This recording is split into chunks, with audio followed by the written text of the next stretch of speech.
Bueno, damos inicio al webinar de tratamientos químicos de agua de calderas, para el cual tenemos como invitado muy especial hoy al ingeniero Agustín Martucci. Vamos a recordar que este webinar no es digamos, no es un webinar convencional. Agustín no nos va a dar hoy una clase magistral, no está invitado para eso. Lo estamos invitando para el conversatorio, ese conversatorio que hemos solido tener en los últimos meses. Estamos invitando a Agustín para que ustedes lo conozcan, quienes no lo conocen, que creo que son pocos los presentes que no conocen a Agustín, para que nos hable de qué se va a tratar su curso que va a dictar próximamente con este mismo número, con este mismo nombre. El ingeniero Agustín Martucci es ingeniero químico graduado en 1979 de la Universidad Simón Bolívar en Venezuela, en Caracas. Se desempeñó como técnico y gerente en varias corporaciones, como lo fueron Calgon, bueno, como lo fueron y como lo es Calgon y Nalco.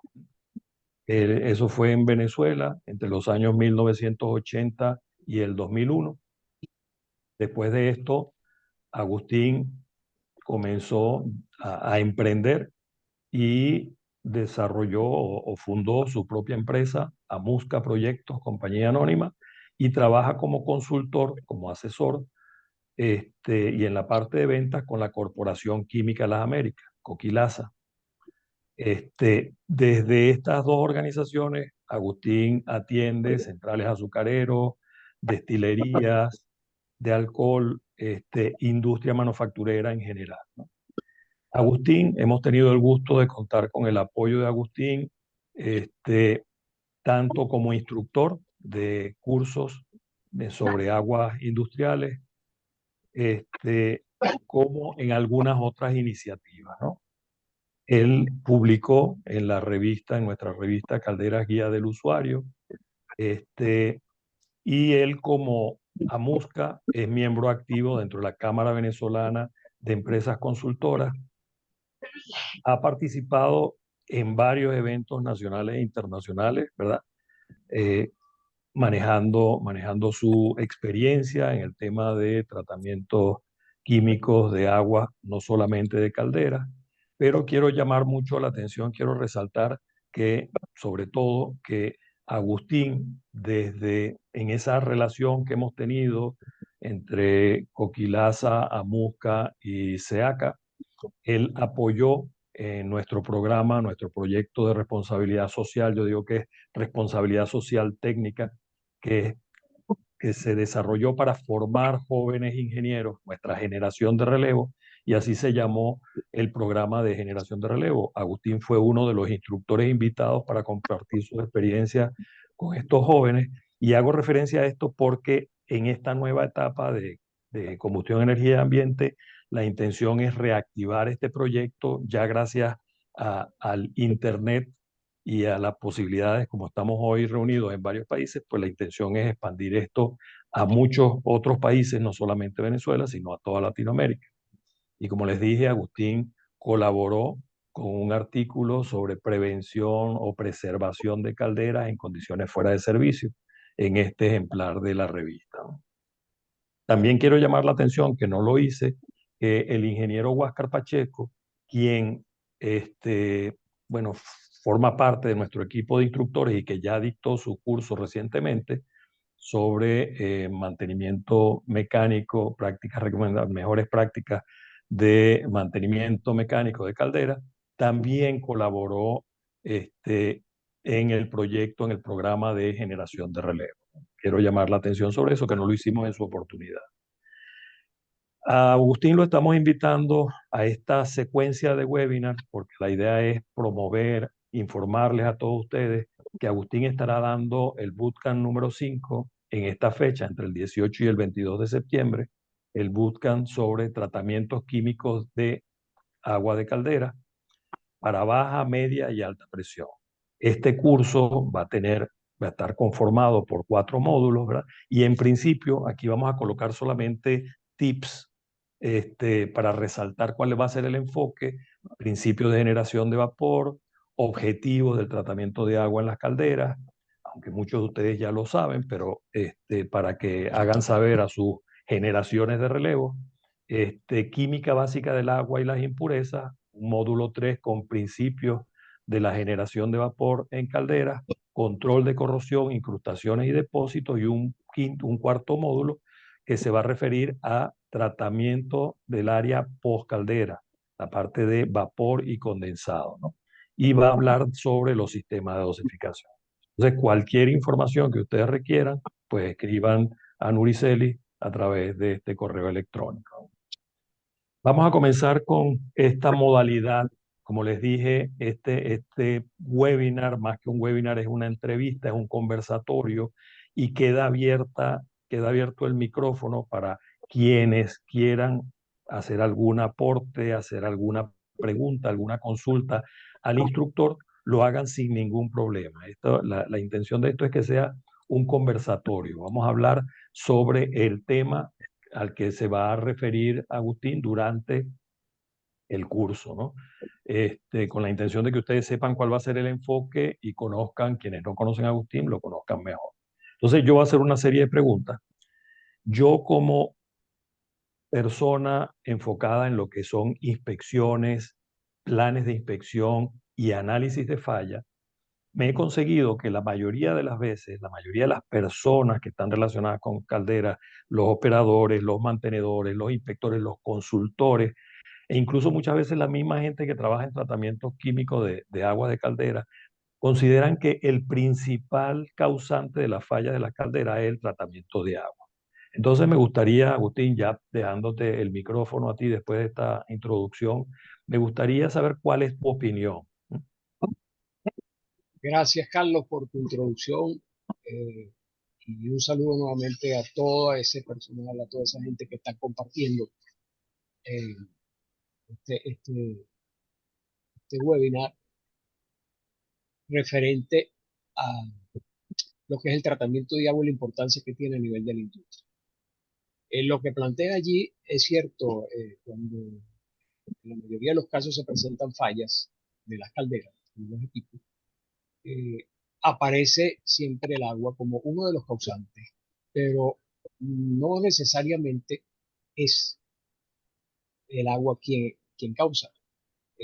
Debería realizarse un análisis que antes se llamaba causa-efecto, causa-raíz, después el árbol, pero en sí no se debe descartar ninguno de los aspectos que inclusive están revisados y analizados en muchos de los cursos, porque una caldera operando es verdad que utiliza agua como elemento principal para ser transformada en vapor. Y hay otros aspectos. El caso por lo menos de un detalle de arrastre pudiera ser una situación del nivel de la caldera, pero también puede haber situaciones de exceso de sólidos, conductividad, alcalinidad hidroxia muy elevada y una mala aplicación, por ejemplo, de un antiespumante. Entonces, el análisis que se debe hacer es un diagnóstico completo que no debe dejar ni debe descartar ninguno de los aspectos inherentes a lo que es eh, el hecho de que el agua se esté transformando en vapor en un equipo diseñado para eso, que tiene una serie de aristas, una cantidad de elementos que necesariamente necesitamos revisarlo en detalle. A los diferentes departamentos de Correcto. mantenimiento. Incluso Agustín, correcto. Me atrevo a interrumpirte un momento. También observamos, por ejemplo, muchas calderas que vienen, por ejemplo, para producir 80 toneladas hora y las tienen trabajando a 20 toneladas hora. No está bien difundido eso, esa condición, pero sabemos que cuando esa caldera no trabaja a su carga nominal, a la carga de producción para la cual fue diseñada, esa caldera no tiene buena circulación de agua. Entonces, el tratamiento químico que tú dosifiques no se va a homogenizar bien dentro de la caldera y no vas a tener un buen tratamiento. Entonces, realmente el problema no, yo como analista de falla, Sé que no siempre es del agua, algunas veces sí, los tratamientos están muy mal llevados, pero otras veces hay condiciones como esta. Entonces, no hay una buena homogenización y no hay un buen resultado. Pero, por supuesto, como hay depósitos, entonces la culpa es del agua, ¿no? Eso es algo que a mí me ha llamado mucho la atención y creo que es importante resaltar, ¿no? Sobre todo hoy que te tenemos de invitado. Sí, en un tratamiento precipitante, precisamente su manera de trabajar es formando lodos en una condición donde esté operando la caldera a un valor muy por debajo de su nominal. Definitivamente puedes hasta conseguir lodos en el domo superior, cosa que debería estar ubicado abajo, debería estar en los lodos o en los colectores. Sin embargo, esta condición que afecta lo que es la circulación adecuada, trae como consecuencia que tú consigas lodos en la parte superior. Y insisto en Correcto. que el diagnóstico debe abarcar todas las aristas, todos los detalles que conllevan a hacer un análisis completo de qué está pasando con mi caldera y no irse de primeras e insistir en que el tratamiento de agua es el culpable. La cuerda revienta por lo más Correcto. delgado y vi algo por allí en el chat que decía, bueno, hasta aquí en el webinar nos van a echar la culpa de que el tratamiento de agua es el causante de lo que está pasando. No, no, no, no. Nada de eso, nada de eso. Eh, Pasamos a la siguiente pregunta, Agustín, para No continuar. sé si alguien quiere Bueno, opinar o sí. dar un A complementar. ver, ¿alguno de los participantes tiene alguna opinión que dar, algún comentario, algún aporte? Buenas tardes, Barla Yanome de Muy México. eh, Sí, buenas tardes, precisamente Barla.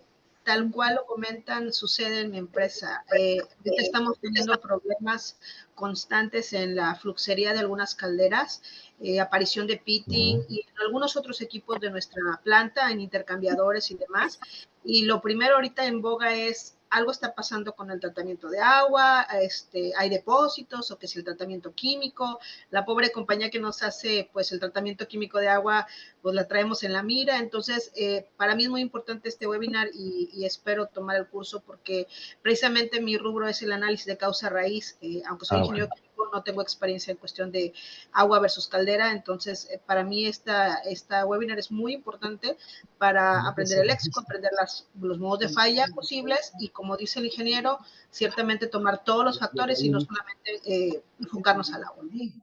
Se puede. perfecto. Bienvenida, Barla. Bienvenida. Muchas Entonces, gracias. veo que trabajas en mi equipo también de análisis de fallas. Sí, sí, Perfecto. sí, apasionada del Buenísimo, RCA, muy buenísimo. bueno. Sí, sí, sí. Bueno, Gracias, continuamos, Barla, Agustín.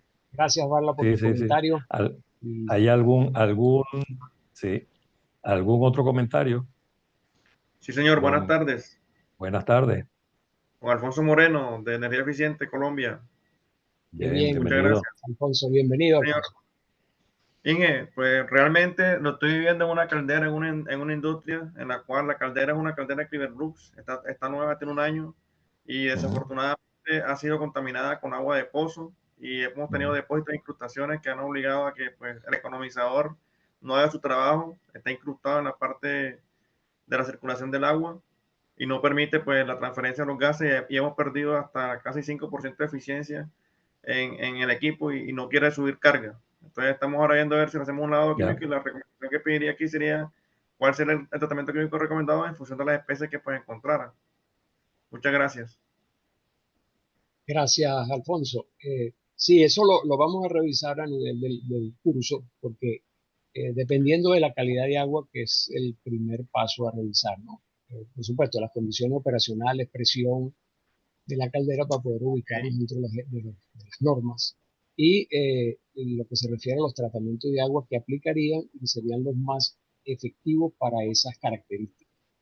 Tú puedes ir desde un agua muy benévola, que puede tener unos niveles de sólidos bajos, sílice, coco, hierro, hasta unos niveles muy severos de altísimos sólidos, altísima alcalinidad y un contenido de dureza muy elevado, así como la sílice. Entonces, allí está el ser asertivos al determinar en conjunto. Siempre se debe trabajar en equipo, el personal que está responsable de los equipos de los sistemas de las áreas y la empresa que está dando la asesoría, el suministro de los químicos y el apoyo técnico.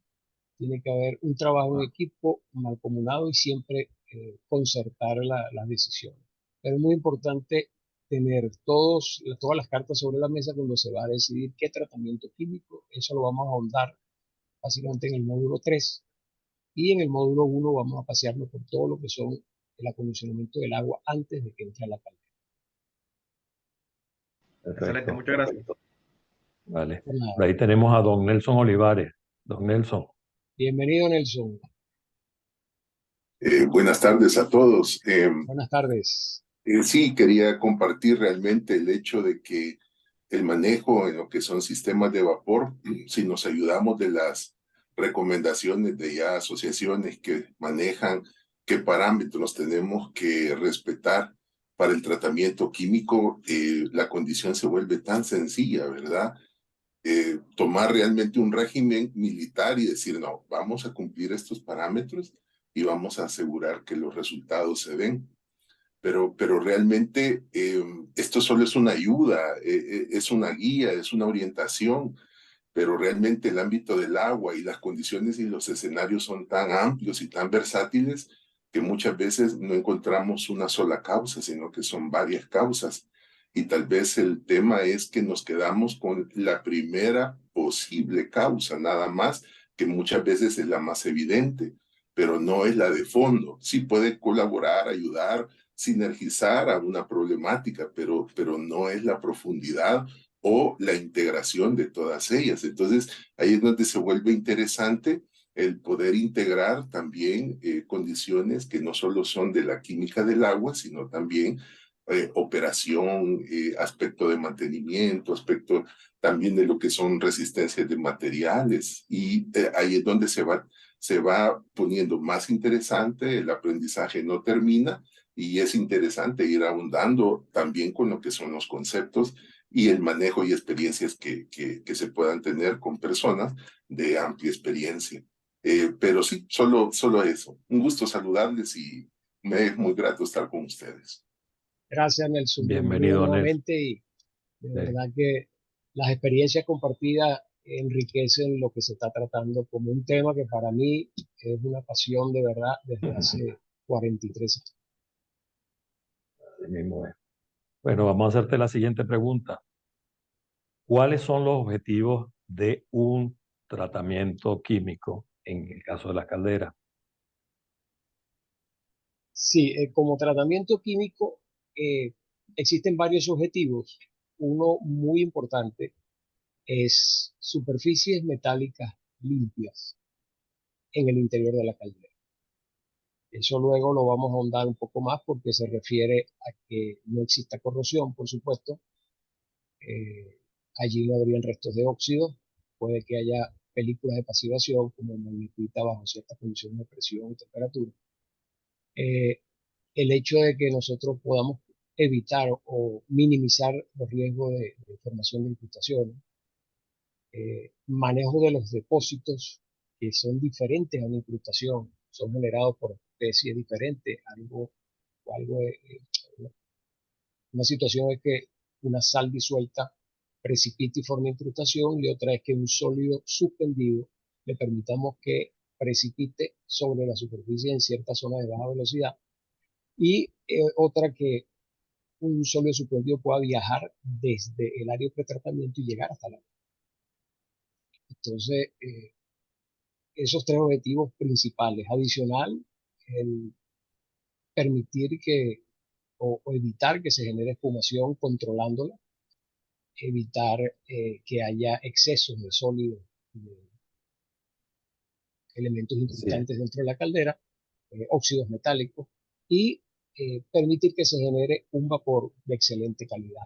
No estamos hablando de calidad termodinámica, de saturación, nada de eso, sino pureza. Un vapor de alta pureza que en la medida que vamos subiendo la presión se vuelve más exigente los niveles ya determinados por ASME o por ABMA. Y por supuesto que está el factor mantener un control sobre los costos para que sea razonablemente rentable y que pueda un tratamiento químico brindar los beneficios que esperamos. Todo esto se va a ahondar un poco más. Sí. Hay un punto, Agustín, aprovechando la consulta que acaban de hacer sobre la posible necesidad de una limpieza química, ¿no? Y hablas de la formación de una capa de óxido que sea protectora. Este, yo me he dado cuenta que en muchas oportunidades quienes estamos o estamos en el área de tratamiento químico o aquellos que están en la parte más operativa entran a una caldera. No sé si quien hizo la pregunta de la limpieza química, no sé a qué presión está trabajando la caldera, pero una de las cosas que se suele concluir es, entro, veo una capa de magnetita bien homogénea y considero que el tratamiento está siendo bien llevado.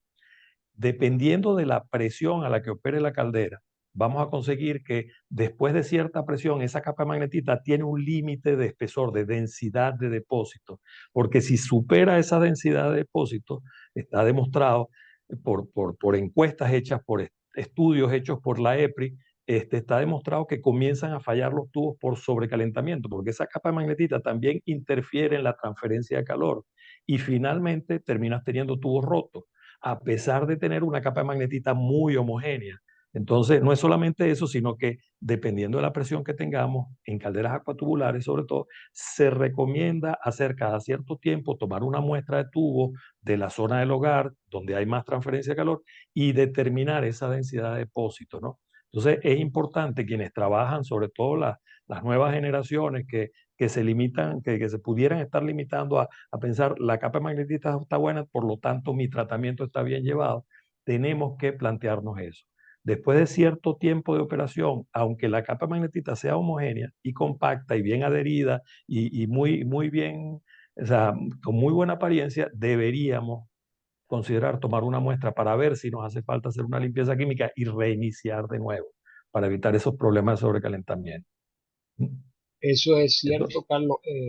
De hecho, hay un artículo por allí, puedo ubicarlo y hacérselo llegar posteriormente, muy interesante que habla del crecimiento de la capa de magnetita en el tiempo y cómo es recomendable hacer un enjuague químico cada cierto tiempo para tratar de que se mantengan las condiciones de la superficie metálica operativas. ¿Ves?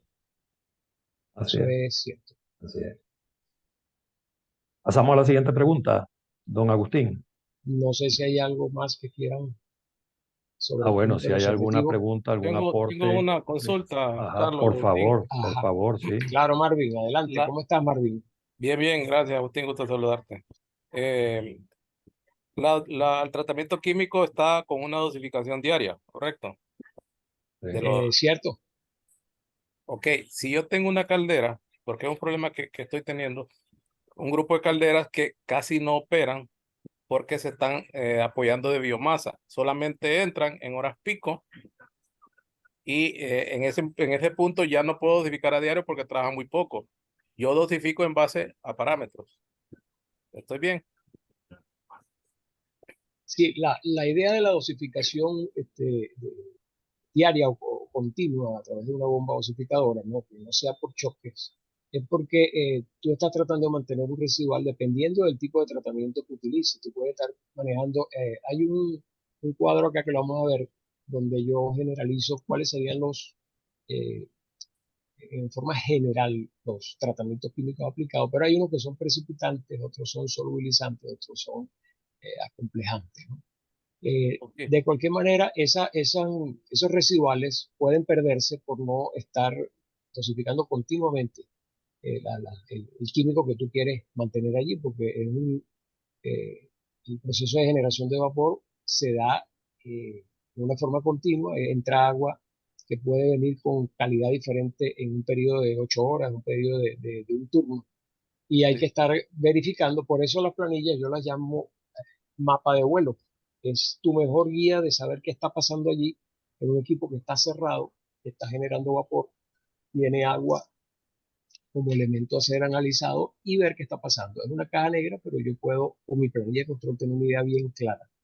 Entonces, el hecho de dosificar continuamente más que todo eso, tratar de mantener en forma controlada esos residuales que pudieran perderse por presencia de especies que lo consumen y que es necesario vigilarlo porque hay que estar dentro de un rango. Recuerda que lo que es ASME establece una serie de parámetros con las características en sí del agua, pero en lo que se refiere ya al tratamiento, están las tecnologías de tratamiento de agua que establecen sus criterios, su rango y dependen igualmente de la presión. ¿Qué tan fuerte, qué tan dañino es una caldera que trabaja en esas condiciones solo de soporte, que se quede seca, vacía? No, Tuvimos claro, la experiencia.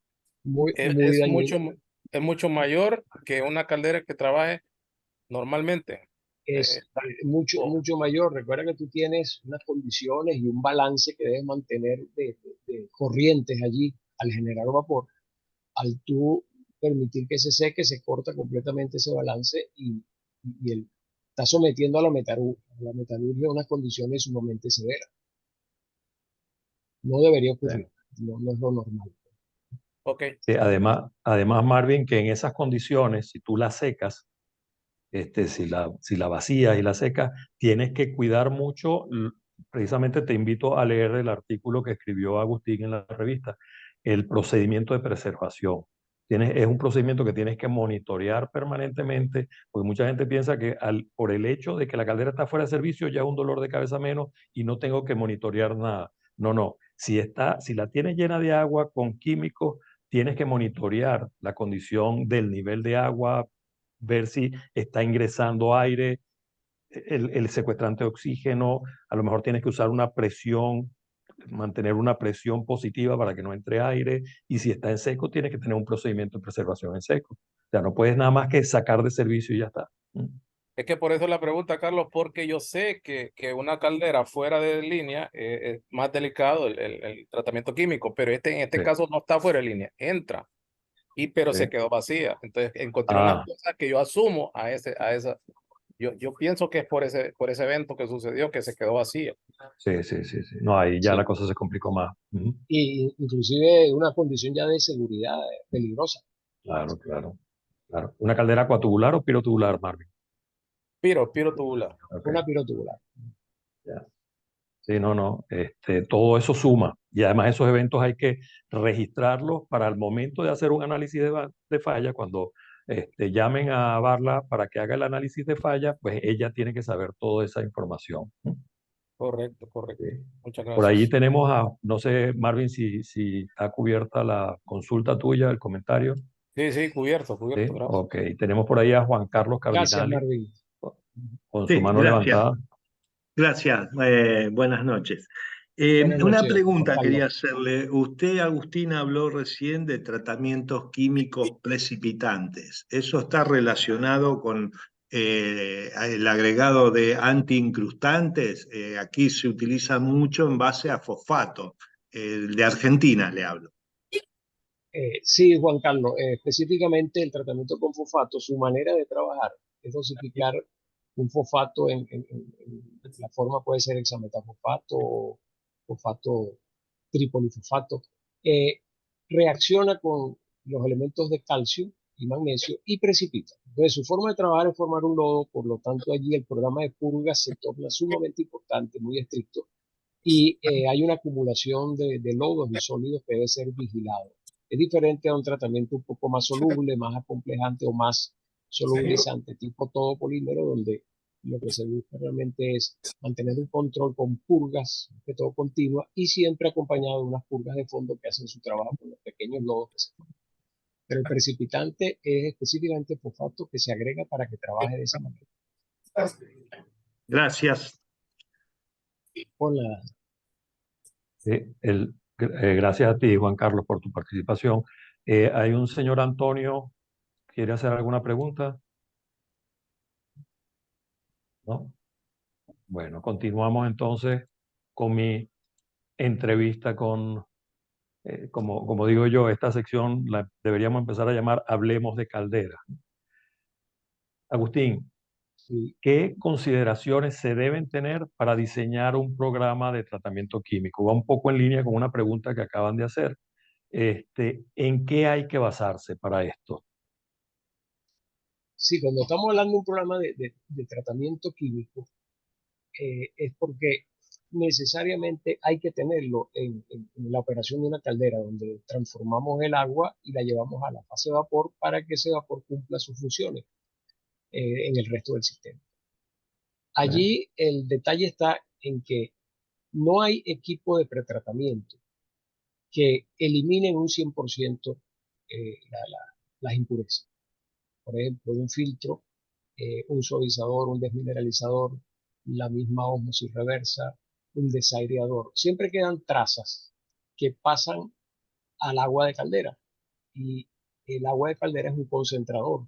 El vapor, recuerden que es eh, el gas que se transformó de forma líquida a forma gaseosa y se va como vapor. Y el agua se va concentrando en los tambores, ya sea el tambor superior en el caso de calderas acotubulares o en el tambor en sí de una caldera pirotubular. Por lo tanto, hay que basarse para programar un tratamiento químico primero en las características del equipo a donde yo voy a aplicar ese tratamiento químico. Estamos hablando de las calderas.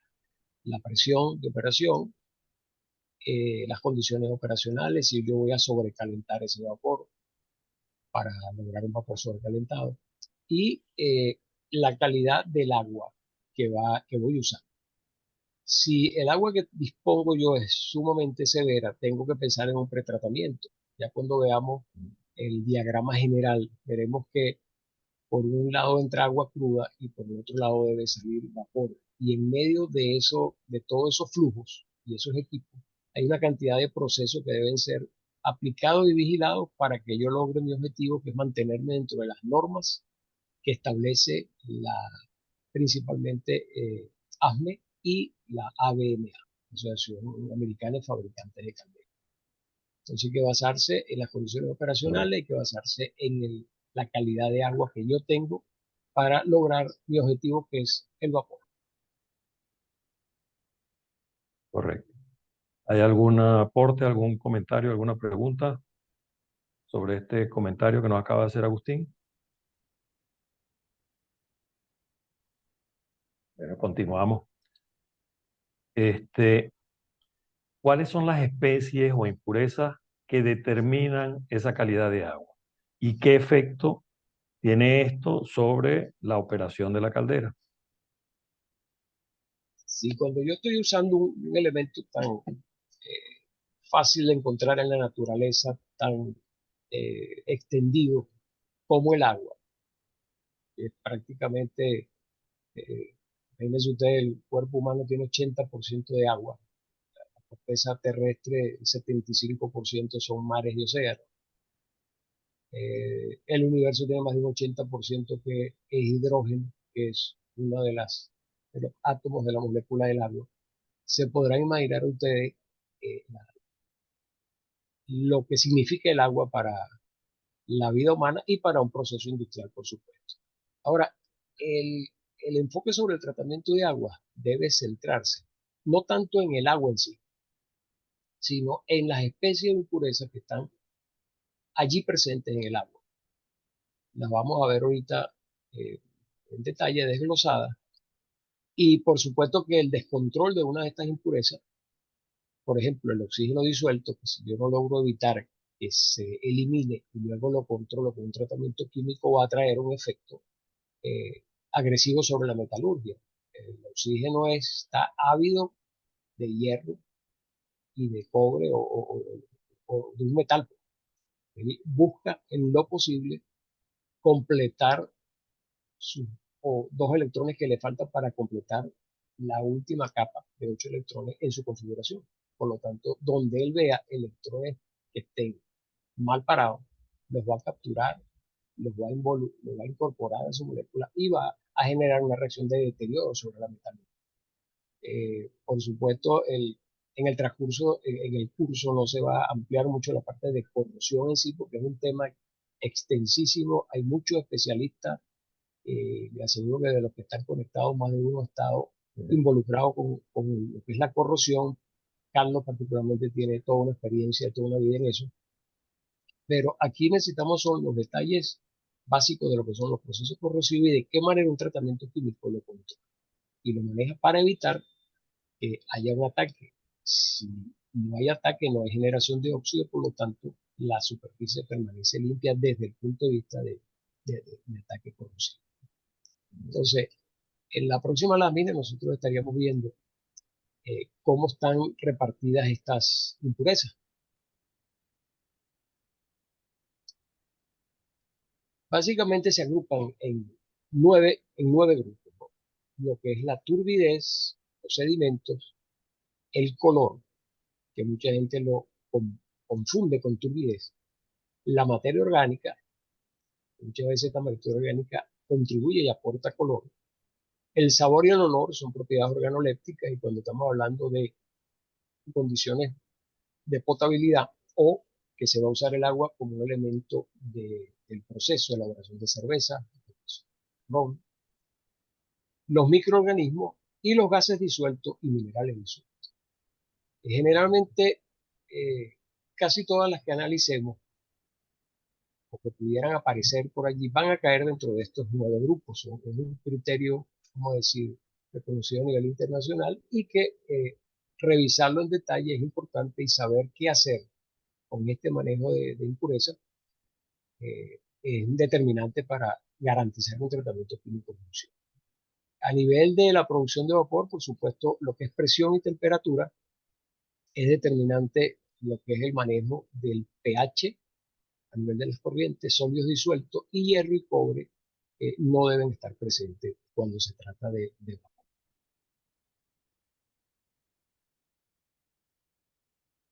Si podemos mirar la próxima. Disculpe. Sí. Buenas tardes. Adelante, Eddie. Buenas tardes. Bienvenida. Mire, es una pregunta a lo mejor fuera de ahorita de los parámetros. Nos hemos topado con en unas empresas que tienen agua de calidad de agua de ósmosis inversa. Sí. Entonces, pero están con que como ya tienen esa calidad de agua, no necesitan ningún tratamiento químico. Depende de la presión, porque muchas veces presión baja, sí. Tal vez está obteniendo una calidad muy buena, pero recuerde que un nivel, por ejemplo, de 0,1 ppm, 0,1 ppm de calcio en el agua, puede ser inofensivo, se ve inofensivo en el agua de alimentación. Cuando entra una caldera que está trabajando, digamos, a 20 ciclos, con porcentaje de purga equivalente a 20 ciclos, ya multiplica 20 por ese 0,1. Entonces ya cambian las condiciones y se vuelve un poco más preocupante que él esté presente. Generalmente la ósmosis logra un valor de sólidos bajos, inclusive no necesariamente elimina completamente la dureza, baja a unos niveles manejables, pero siempre es importante revisar cuáles serían mis límites de operación de la caldera desde el punto de vista de lo que establece ASME y ABMA como tope. Si entran 200 ppm de sólido y yo puedo llegar, según ASME, a 2000, voy a tener allí una posibilidad de cerrar mis purgas y trabajar a niveles altos. Pero generalmente una caldera necesita un tratamiento por más sencillo que sea, porque es el manejo de esas trazas que se transforman en valores preocupantes dentro de la caldera. Sí, así es, porque también comentábamos porque el pH se les baja mucho. Entonces, sí les comentábamos que sí era necesario también pues sí, un tratamiento. Sí, allí se reduce, el pH puede reducirse por las características del agua de aportación o si tienen un alto retorno de condensado, que generalmente la tendencia es que al pH baje, pudiera estar aportando un efecto sobre el pH que hay que de alguna forma neutralizarlo. Cuando veamos allí lo que es la escala de pH, la importancia de que en tratamiento de agua sabemos que el pH entre 14, entre 0 y 14, donde el pH 7 es neutro, es lo que conocemos desde nuestros primeros estudios, desde allá de primaria. Para cuando hablamos de tratamiento de agua, tenemos que pensar en dos pH que son claves, ¿no? El 8.3, de donde laftaleína vira, donde los bicarbonatos comienzan a transformarse en carbonato, y un pH entre 4.3, 4.5 más o menos, que es el vire a la parte del tilo, que en la parte inferior de esa escala es donde aparece la acidez mineral libre. Pero eso lo vamos a ahondar un poco más en el curso y explicamos un poco por qué mantener un control sobre el pH y la alcalinidad y su relación en todo momento, agua alimentación, agua de caldera, condensado, es de suma importancia. Sí, bueno, gracias. Edith, yo me atrevo Siempre a la a orden, por aportar nada. algo, sí, Sí, me claro, atrevo adelante. también a aportar algo más, Edith, y es que si nos concentramos en que no necesitamos un tratamiento químico de agua porque estamos usando ósmosis inversa, pues estamos enfocándonos nada más en el tema de incrustaciones. Agustín acaba de hablar de gases disueltos. Entonces, ese agua que está almacenado en un tanque está saturado en oxígeno, en aire. Eso va a entrar a la caldera y me va a generar un daño por corrosión. Y tú misma acabas de decir el retorno de condensado. Hay que ver cuál es el proceso y cuáles son los posibles contaminantes que me están trayendo. Hay que ver, por ejemplo, Agustín habla de metales, hierro y cobre no deben estar presentes. Hay que ver cuáles son los posibles metales que estén contaminando el agua de retorno, el condensado de retorno. Si tenemos intercambiadores con aleaciones de cobre, posiblemente estemos teniendo contaminaciones de cobre y todo eso hay que visualizarlo. Entonces, decir que porque uso ósmosis inversa no debo usar tratamiento de agua es un error de concepto. Sí, Desde ese punto de vista, creo que tienen que enfocarse, ese usuario tiene que entender un poco mejor de qué se trata el tema. sí, sí, porque sí se les comentamos que ahora ya no iba a ser a lo mejor tanto el problema de incrustación, ahora se iba a ir al lado de la corrosión. Ya no se escuchó. Posiblemente. Sí. Tenemos a don Nelson Olivares, que es también un veterano de guerra en este tema. Gracias, Edith, por tu participación. Don Gracias, Nelson. Edith. Sí, buenas tardes. Yo, tal vez compartir un par de detalles que pudieran servirles. En el pasado nos tocó trabajar con unas calderas pirotubulares y empezaron a emplear ósmosis inversa. Entonces, la problemática saltó ya no de tal cual ustedes están diciendo de incrustación, sino que a corrosión. Recordemos que el permeado no remueve gases, entonces siempre van a ir los que usted mencionaba, Carlos, ¿verdad? Si no hay un degradador, siempre va a haber necesidad, como lo indicaba Agustín, el secuestro de oxígeno. El dióxido de carbono también va a ir implícito, por eso el pH del permeado es ácido. Entonces, aunque sea en menor cantidad, va a estar llegando a la caldera y se va a estar yendo al vapor y al retorno de condenso. Entonces, sí, de tener un tratamiento post caldera. Y el otro tema es que recordemos que el agua, cuando se le quitan las sales, se desbalancea y queda un potencial corrosivo. Claro que sí. Tal vez ahí le quedará a Agustín que es más fácil para un especialista en químicos controlar si la incrustación o la corrosión. El pasivar una caldera para que ya no continúe un proceso de corrosión no es así nomás, ¿verdad? Un elemento es el control de pH, que puede ayudar un alcalinizante al interior de la caldera, pero de la misma manera hay programas de tratamiento químico que ayudan y aceleran el proceso de pasivación, teniendo el cuidado que si hay metales, porque han quedado expuestos como hierro o cobre, estos pueden generar enlodamientos. Y de la misma manera, el control y pasivación de hierro negro o acero al carbón o metales amarillos que podamos tener en el vapor. Pero sí, interesante porque fíjense que los ciclos llegaron prácticamente, oscilaban entre 80 y 100, es decir, el ahorro energético es impresionante.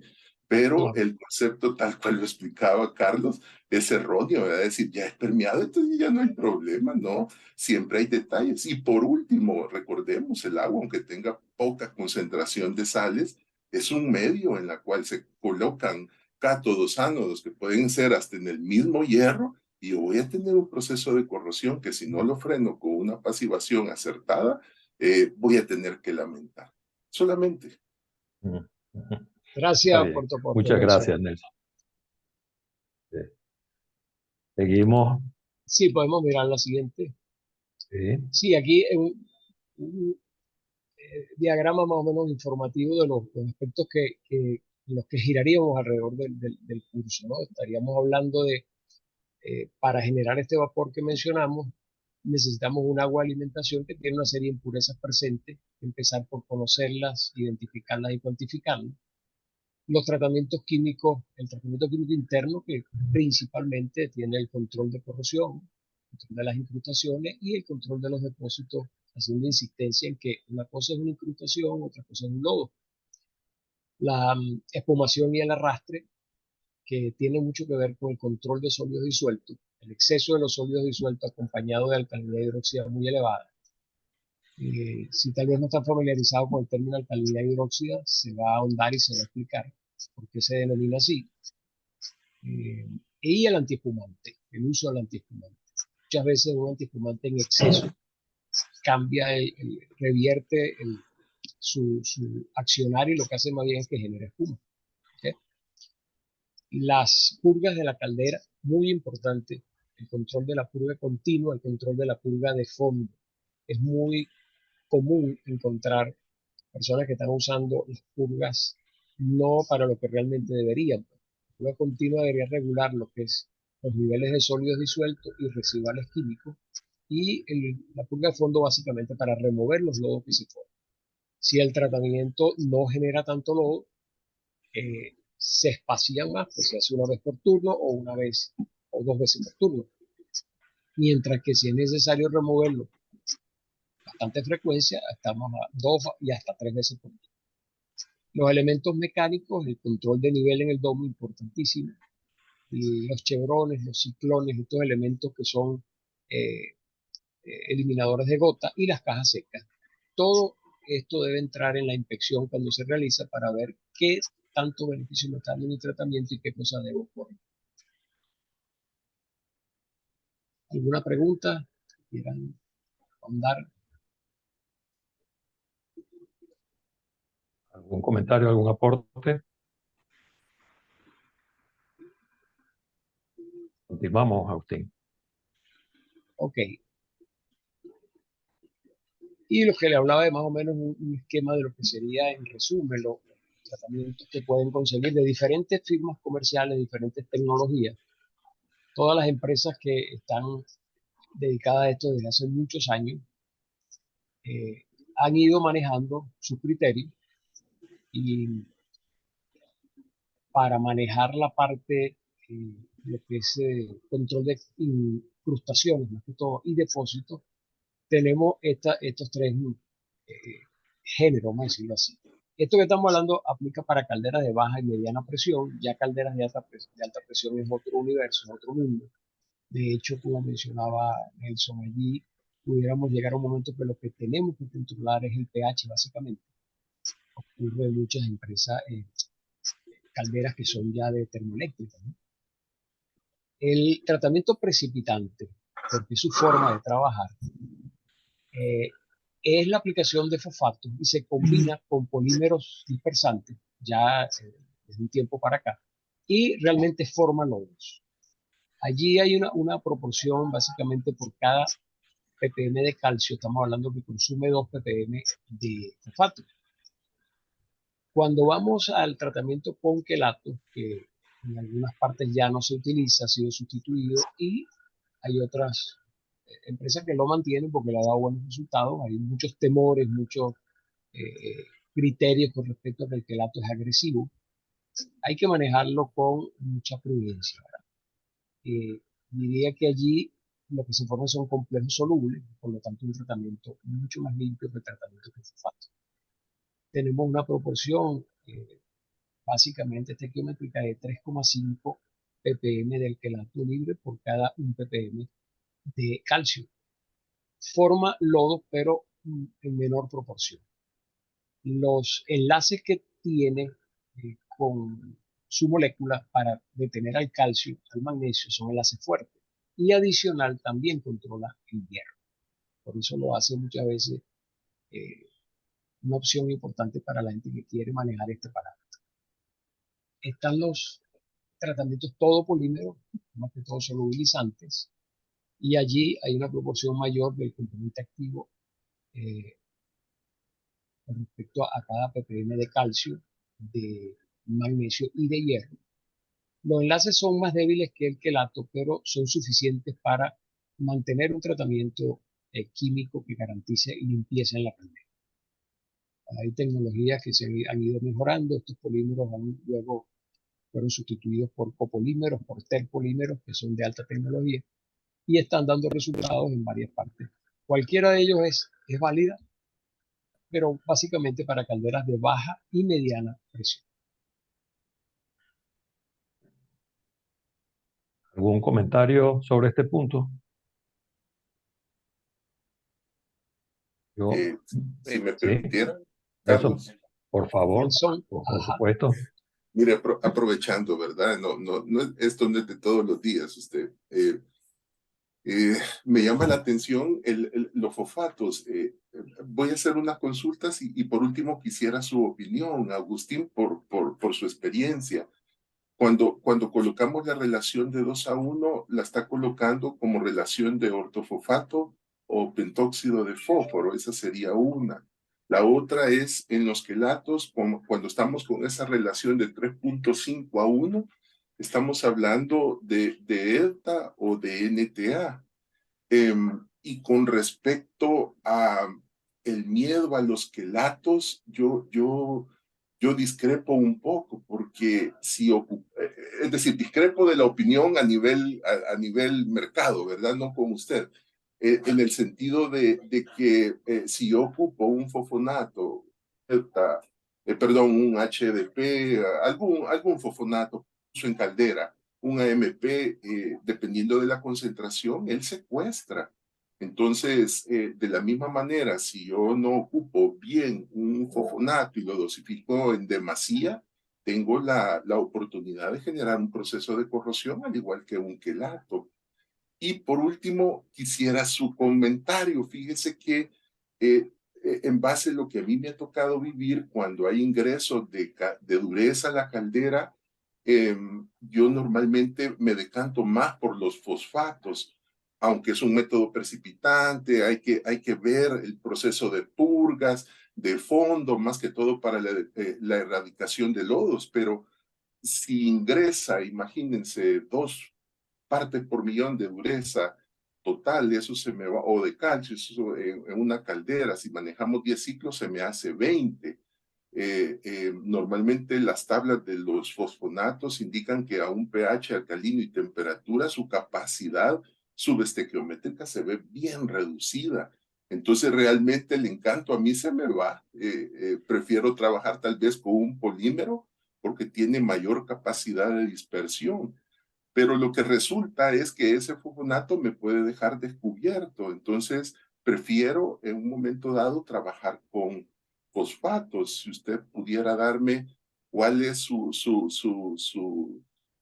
elección o su criterio y sobre qué base ha manejado para decir, he manejado alimentaciones, ¿verdad? Que ya es la entrada directa a la caldera de qué valor de durezas con respecto a ocupar polímeros o ocupar fosfonatos. Disculpen ahí el abuso, pero vale la pena ahorita sentarse a platicar de estos temas.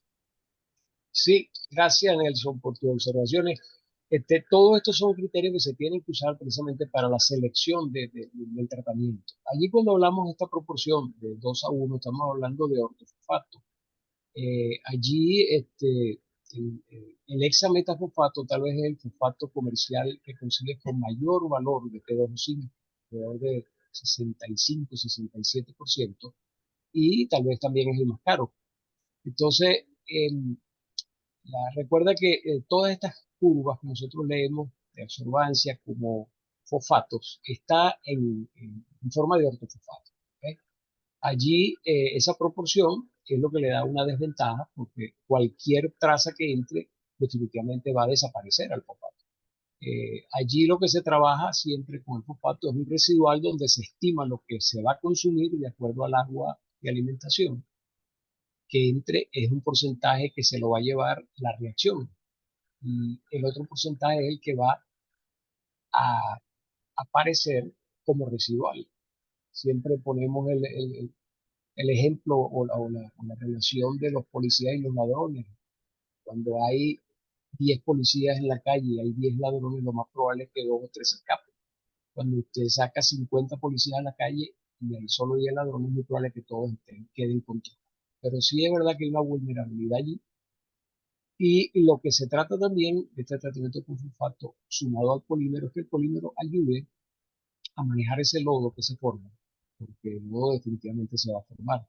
En estos tratamientos hay que tener mucha vigilancia de la calidad del agua de aportación y el manejo de los equipos de pretratamiento. A nivel de los complejos, estamos hablando de 3,5 como EDTA, ¿no? El EDTA por lo general no se determina, realmente se determina el NTA cuando se combina con el EDTA. El NTA es el que saca la bandera y está en forma estequiométrica combinado para que dé una relación de vigilancia y de reacción favorable. Ese 3,5 está referido a EDTA. Y en el caso de los solubilizantes, definitivamente son muy utilizados. Ahora, las calderas pequeñas, digamos pirotubulares, calderas de baja presión, estamos hablando de que hasta 300 PSI más o menos podemos estar hablando de baja presión. Ya de 300 en adelante, bajo mi criterio, yo conversaba con Carlos Carlos tiene un criterio de 400 para el umbral de esa mediana presión, puede llegar hasta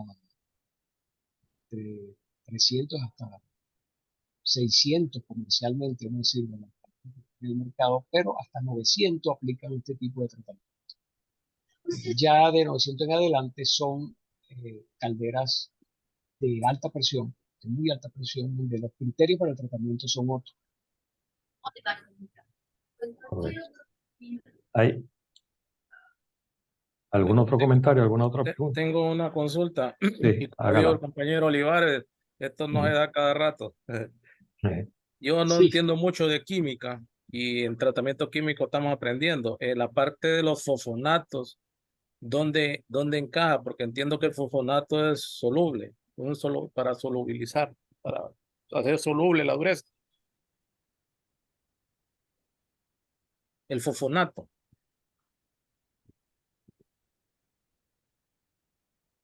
Nelson. No, el que habló fue Marvin. No, yo sé el que habló María, pero refiriéndose a Nelson, ¿no? De todas maneras, Okay. el fosfonato son fósforos orgánicos, ¿okay? El fosfato, el fósforo inorgánico, y tiene una conformación diferente desde el punto de vista como químico. Ahí hay unos enlaces PO, CO y en el caso de los fosfonatos hay unos enlaces CP. Pero por lo general los fosfatos que se utilizan son o hexametafosfato o tripolifosfato, que tal vez es uno de los que forma lodos más vulnerables. Si no hay un excelente control allí, lo que puede inclusive es formar fosfato tricálcico, que es una incrustación más. Pero a nivel de calderas de baja presión, son muy usados, muy utilizados a nivel de hoteles, hospitales, a nivel de industrias manufactureras de pequeña capacidad. Calderas pequeñas y trabajan con tratamientos con fosfato político. Correcto. Nelson tiene la mano levantada otra vez. Ajá. Perdón, yo dejé pues que Agustín abordar el tema, pero tal vez solo mencioné el fosfonato debido a que en la escala de fosfatos, los fosfatos inorgánicos, tal cual nos lo está explicando Agustín, tienen propiedades que pueden ser también de secuestro o lo podemos manejar como precipitantes, pero los fosfonatos tienen cierta estabilidad un tanto mayor que los fosfatos en sí, y la ventaja que tienen los fosfonatos es que pueden trabajar subestequiométricamente, es decir, no en una relación estequiométrica como lo manejan los fosfatos inorgánicos con los quelatos. Eso permite que haya un ahorro en el tratamiento químico y nos permite manejar superficies completamente limpias que impresionan, no solo en el área de calderas, sino hasta en hornos. Entonces, de ahí lo interesante, pero si se dosifica más, tenemos también un efecto de secuestro, que es un concepto muy similar a lo que estamos manejando con lo que son los quelatos. Pero de la misma manera, por la temperatura, para mí son menos estables. Un HDP se hidroliza a los 420, 25 PSI, a diferencia de un ELTA que puede rondar valores de unos 800 PSI, entonces térmicamente más estable. Pueden secuestrar, hay plantas que no les gusta ocupar quelante porque pueden secuestrar el hierro de la pasivación y exponer una superficie. Entonces, el concepto o la idea venía de hacer el comentario porque yo puedo estar ocupando este fosfonato en mayor cantidad y si lo eso puedo estar en una zona de riesgo si no lo empleo mal, perdón, si lo empleo mal, como si estuviera ocupando un programa de quelatos o ELTA que no sea bien manejado, porque esto es un arte. Si se maneja apropiadamente, los químicos van a funcionar y los resultados se van a dar. Tal vez solo para aclarar. Gracias, Nelson. Sí, este es un criterio bastante amplio de el mundo, vamos a decir, de lo que se maneja y luego hay que llevarlo a la parte comercial también, ¿no? Pero definitivamente casi todos los tratamientos están encasillados pues, dentro de este tipo de criterios. Pero hay muchos aspectos, como dices tú, la resistencia del químico en sí y sobre todo por la temperatura. Correcto. Tenemos una mano levantada de Carlos León. Sí, Agustín, ahí está. Sí, Carlos. por favor. Carlos, esperando tu comentario. Si no pasamos, hay otra mano alzada Tiene el de micrófono Andrea apagado, sí. Ramos. Sí, Tiene el está sin micrófono micrófono. apagado. Vamos a esperar mientras tanto, Andrea. Yo tengo una duda. Tu aporte. En base a su experiencia, ¿qué fosfato nos pueden recomendar? Nosotros actualmente usamos el fosfato tisódico y el tripolifosfato. En cuestión de rendimiento y la experiencia que ustedes tienen, ¿qué nos podrían recomendar? Bien, Andrea. Ahí es importante saber qué calderas están trabajando, a qué presión están operando tus calderas y qué tipo de caldera. Si es pirotubular, si es acotubular. Es de 600 y es pirotubular. 600 pirotubular, ¿sí? ¿Será acuatubular, 600 Andrea? debe ser acotubular. Es Sí, extraño que sea. perdón. Sí. Es Sí. acotubular. Ok, está bien. Sí, allí realmente hay criterios, eso lo vamos a ver con tratamiento químico, los criterios que se manejan cuando trabajamos fosfato a esas presiones, ¿no? Tú puedes trabajar con un control congruente, con un control coordinado, y allí se recomienda el hexametafosfato, pero mucha gente trabaja con disódico y trisódico y no combina, dependiendo de el área, la curva debajo de la curva que se encuentre, que le va determinando qué tan alejado está de la estequiometría. Pero el hexametafosfato es uno de los más, vamos a decir, eficientes. Correcto. Muchas gracias. Por Y nada, Andrea, por tu participación. Tenemos a Carlos León con mano levantada. A ver ahora. tiene apagado el micrófono. Buenas Se ve noches. que entró. Sí. Ya. Espera que es que tengo aquí un problema de conexión. Es que me surge una duda y es con respecto a las purgas de fondo. Digamos, hemos hablado de calderas que son de vapor, cuando es de agua sobrecalentada, donde la reposición de agua es menor. La frecuencia de las purgas de fondo puede estar perfectamente dada por los análisis diarios que se realizan a la calidad del agua, o sí debo garantizar yo un sistema en lo preferiblemente automático para hacer esas purgas de fondo. Sí, en líneas generales, eh, cuando se manejan los programas de purga, se revisan ya sea en forma manual o automática el control por conductividad para que abre o cierre dependiendo de lo que se alcance el set point de lo que establezcamos allí para la presión específica y para la calidad de agua que tenemos. Las de fondo se establece con un programa de rutina que se abre en función de la misma calidad de agua que está entrando también. Ahora, hay condiciones, y a nosotros nos ha ocurrido, donde el operador tiene que ayudarse con la de fondo para poder controlar, por ejemplo, una calidad de agua con la que tiene que convivir, que sea de alto sólido, de alta alcalinidad, donde no puede mejorarla por sus mismas condiciones operacionales. Él tiene que trabajar a unas altas ratas de purga y muchas veces esas purgas de continuo las puede tener abiertas al 100%, sin embargo no logra controlar los techos. Por lo tanto, tiene que ayudarse con ciertas purgas de fondo que definitivamente ambas purgas te retiran agua. La ventaja de la de fondo es que como está ubicada precisamente en el extremo inferior, o está ubicada en el fondo de una caldera, vamos a decir, acotubular, extrae los lodos que están allí. Pero muchas veces tienen que usar como ayuda la de fondo para lograr mantener esos techos que se establecen de acuerdo a las normas ASME y ABE. ¿Te respondieron, Carlos? ¿Respondía la pregunta? Yo, sí. Me atrevo a hacer, no sé si hay algún otro aporte, algún otro comentario, alguna otra pregunta. Sí, yo Sí, tengo una. por favor. Bueno, estoy también con Carlos León.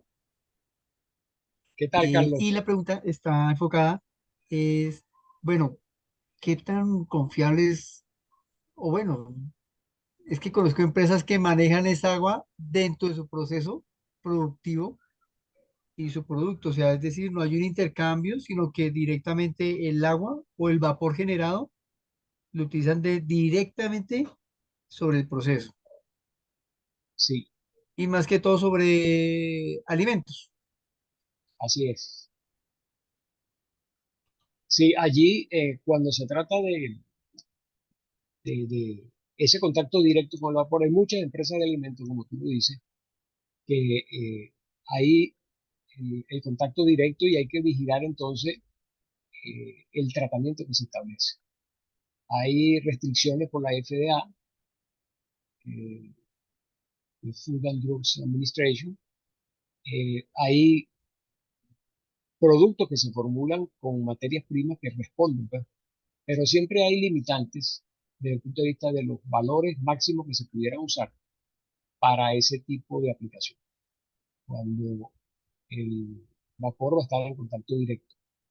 También recuerda que cuando tú tienes un tratamiento, eh, el tratamiento está dirigido sobre el agua de la caldera, hay un vapor que sale, pasa de la fase líquida a la fase de vapor y hay un arrastre que también debe ser controlado. Entonces muchas veces es marginal lo que se va en ese vapor, pero siempre el hecho de que esté en contacto con el alimento o con el producto del proceso amerita una vigilancia especial. Y muchas veces hay productos que los formulan para que estén cumpliendo con las normas establecidas por... de hecho, ahora la ISO 22000 está muy aplicada a eso, a revisar un poco la presencia en el vapor y la presencia en los productos que se utilizan, de que no haya trazas de metales pesados, de que haya un nivel de calidad los productos que se están utilizando para la aplicación de los tratamientos. ¿Algún otro comentario, alguna otra consulta, aportes? Yo quisiera en este punto un Buenas poco... tardes. Sí, buenas tardes.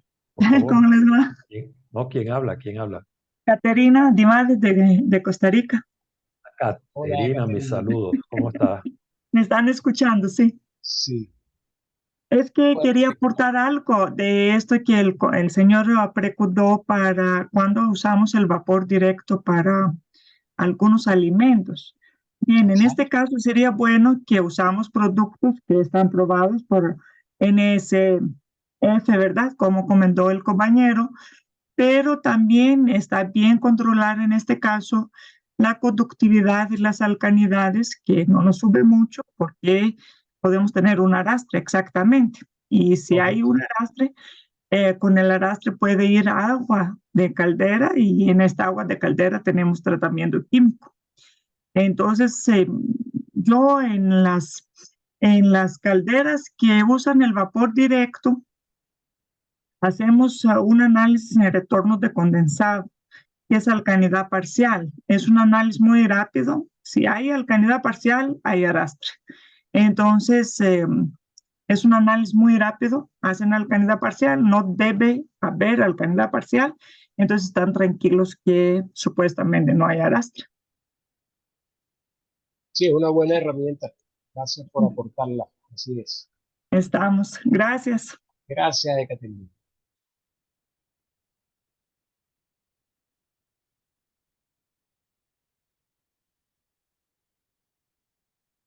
Don Carlos, no lo escuchamos. Tiene el micrófono apagado.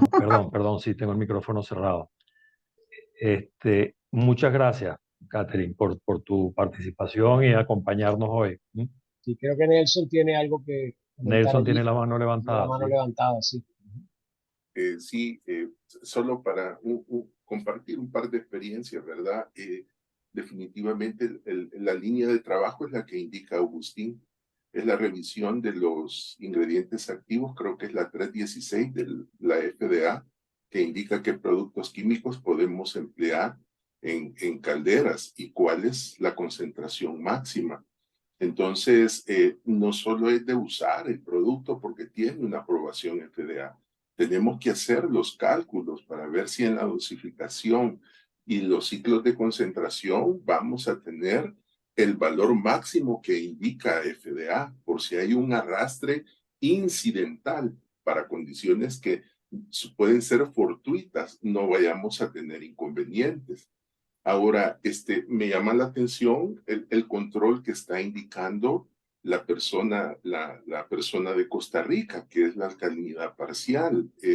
Sería tal vez en el curso que nos va a dar Agustín, se va a profundizar más ese tema, pero la alcalinidad parcial, si es a través de una regulación con un programa de tratamiento químico, le va a ayudar a pasivar tubería de hierro, negro o acero al carbón, a menos de que todo sea acero inoxidable, ¿verdad?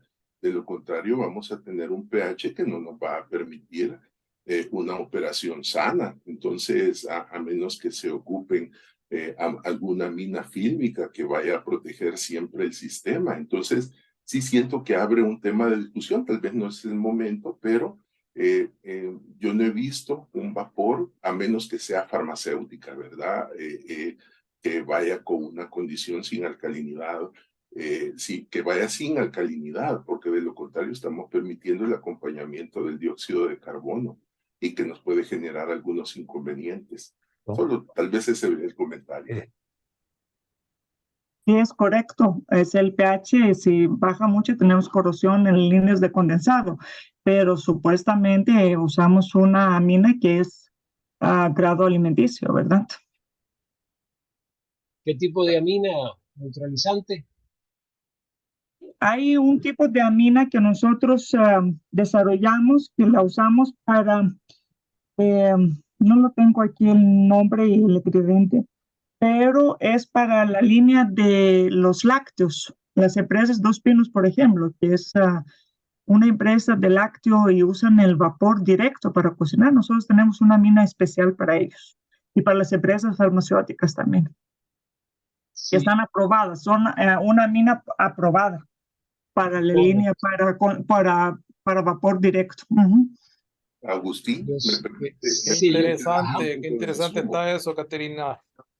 Sí, nosotros, bueno, pueden escribirme por WhatsApp y yo les busco la información. En este momento no la tengo a mano, pero les puedo buscar la información toda de esta Vaya, mina volátil. excelente, gracias. Perfecto. Nosotros la desarrollamos porque Dos Definitivamente. Pinos es un cliente muy importante de lácteo. También lo usamos para farmacéuticas. Inclusive, yo sé que Nalco hace ya varios años ellos desarrollaron un Nalco tipo de también tiene amina, una. sí, Y un tipo de nosotros. amina muy particular, sí, un tipo de amina muy particular que funcionaba tal vez un poco diferente a lo que estábamos acostumbrados. Sí, y Las tenemos, fílmicas, la fílmica basada en no la tengo pero usted puede escribirme por WhatsApp y yo le paso toda la información. Y bien, esta mina volátil tenemos que dosificarla directamente en el vapor, con una Claro. bomba muy especial, ¿sí? O sea, es un sí, allí, tratamiento. en el caso cuando se quiere manejar la problemática, vamos a decir, de pH en los condensados, muchas veces se trabaja inclusive desde el pretratamiento. Se trata de eliminar la alcalinidad en el tratamiento con equipos que le reducen lo que es la carga de alcalinidad para que cuando haya ese paso en el agua de caldera, el vapor, se minimiza la presencia del CO2. ¿Sí? Pero es interesante, esas son tecnologías que se están usando. Yo estoy un poquito fuera del mercado de la Sí, minas, pero sí nosotros, sé que están, que sí. existen y que Nalco las desarrolló en su tiempo. En su momento. Nosotros, el químico de nosotros Me era atrevo un poco para pasar a la siguiente disculpen, lámina. sí. No, disculpa tú. Un poco para pasar a la siguiente lámina, pues estamos sobre tiempo también. Me Claro, atrevo a gracias, hacer Caterina. Caterina, Sí, muchas gracias por acompañarnos. Sí. Me atrevo a hacer dos comentarios de experiencia. Uno no es mi experiencia, uno es cuando hablamos de todo polímero, en una de las revistas, de hecho, Nuricelis ha debido, les ha compartido el enlace para descargar la revista desde nuestra nueva página web. Los invito a visitarnos en esa nueva página web. En esa revista, un compañero, amigo y colega, Luis Cueto, escribe precisamente que cuando se usa todo polímero, y esto viene por el hecho de que la mayoría o muchas personas, muchos químicos para caldera, como yo lo llamo, las personas que llevan el control químico del agua de las calderas, del agua y el vapor, normalmente tienen rangos de parámetros para cada, valga la redundancia, parámetro de control. Entonces, se limita, ese analista, ese químico para caldera, se limita a hacer su determinación, y si está dentro de ese rango, está bien. Nosotros tenemos que ir más allá, tenemos que aprender a correlacionar, porque, por ejemplo, en correlacionar el los caso de, parámetros. Sí. sí, correlacionar los parámetros, eso es muy importante, y ese operador, ese químico para calderas, como le llamo yo, a la persona que hace el control químico, tiene que saber correlacionarlos, ¿no? Porque precisamente en un artículo que ustedes van a conseguir en una de los ejemplares de la revista, hablaba que cuando utilizamos todo polímero hay un límite de máximo 2 o 3 ppm de calcio, porque si supera, ese polímero va a degradarse y va a generar ácidos que me pueden generar tantos problemas de corrosión como que si no tuviera ningún tipo de tratamiento, o más, ¿no? Entonces, eso es importante, que nuestro químico para caldera, esa persona, sepa correlacionar los parámetros. Y Agustín comentó hace un momento la importancia para determinar la frecuencia de la purga continua, o la apertura, más apertura o menos apertura de la purga, utilizar conductividad. Nosotros, desde mi punto de vista de analista de falla, en una oportunidad me tocó atender varias calderas en una refinería de petróleo, donde precisamente implantaron ese sistema, ese lazo de control, conductividad, apertura de la válvula de purga. Y resulta que el problema que ellos tenían, hablando también de la correlación, el problema serio que ellos tenían era concentración de sílice. Cuando la sílice aumenta o disminuye su concentración, la conductividad varía poco.